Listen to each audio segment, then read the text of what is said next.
अंतर्मनाचा वेध घेणारे news channel star city one. राज्यातील आणि देशातील राजकीय घडामोडी पाहण्यासाठी आणि इतरही बातम्या पाहण्यासाठी सबस्क्राइब करा स्टार सिटी वन। हो, जागा वाटप करताना उशीर झाला, त्याच्यामुळे विधानसभेत फटका बसला असं वाटतंय का? नाही, विधानसभेला फटका बसण्याचे अनेक कारण असले तरी हे पण कारण नक्कीच आहे। 20 दिवस आम्ही जागेंचा घोळ ठेवला। नाना पटोले आणि संजय राऊत हे दोन प्रमुख नेते त्या ठिकाणी होते, त्यामध्ये आम्ही होतो। परंतु जागा वाटपाचा तिळा जर 2 दिवसात संपला असता तर 18 दिवस आम्हाला प्रचारासाठी आणि प्लॅनिंगसाठी उपयोगी पडले असते। आम्ही कुठलंही प्लॅनिंग करू शकलो नाही, आम्हाला कुठलंही प्लॅनिंग करता आलं नाही। आम्हाला निवडणुकीसाठी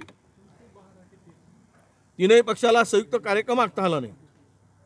हे अनेक कारणं झाली, त्यामुळं मला वाटतं हे एक मुख्य कारण आहे की जागा वाटपांचा घोळ आणि घालवलेला वेळ याचाही फटका नक्की बसलेला आहे। थांबणार आहे याच्यात शंका येते का, काय असं वाटतंय का ह्या सगळ्या जागा वाटपाच्या याच्यात?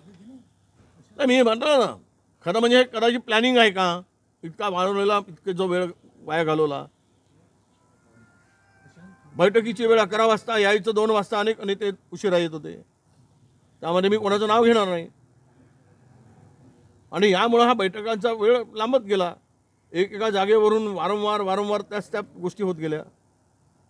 कदाचित महाराष्ट्रामध्ये ही जर महाविकास